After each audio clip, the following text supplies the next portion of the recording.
ধরা যাবে না, ছোঁয়া যাবে না, বলা যাবে না কথা, রক্ত দিয়ে পেলাম শালার এমন স্বাধীনতা। সংগ্রামী সাথী ও বন্ধুগণ, আজ আমরা এমন এক মুহূর্তে দাঁড়িয়েছি যেখানে স্বাধীনতার 54 বছর পরে এসেও আমাদেরকে স্বাধীনতার কথা বলতে হচ্ছে জাতীয় প্রেস ক্লাবে।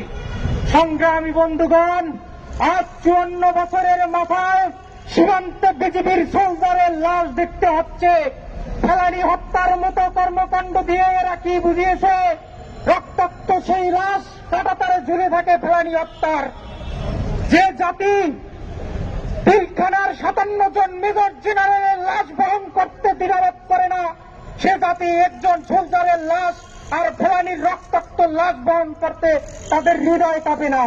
সংগ্রামী সাথী ও বন্ধুগণ, আমরা বলে দিতে চাই স্পষ্টভাবে, স্বাধীনতার 53 বছর হয়েছে, কিন্তু আমাদের ভোটের অধিকারকে কেড়ে নিয়েছে এই সরকার।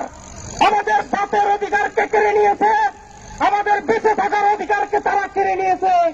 তারা সব সেক্টরকে ধ্বংস করে দিয়েছে। শিক্ষা, বাণিজ্য, দুঃশাসন থেকে শুরু করে প্রশাসনকে দলীয়করণ করেছে। এই দেশটাকে একটা পুলিশি আইন জারি করে রেখেছে। এই পুলিশি শাসন দিয়ে টিকে যাবে না। কতকাল টিকবেন? ব্রিটিশ থেকে শুরু করে 200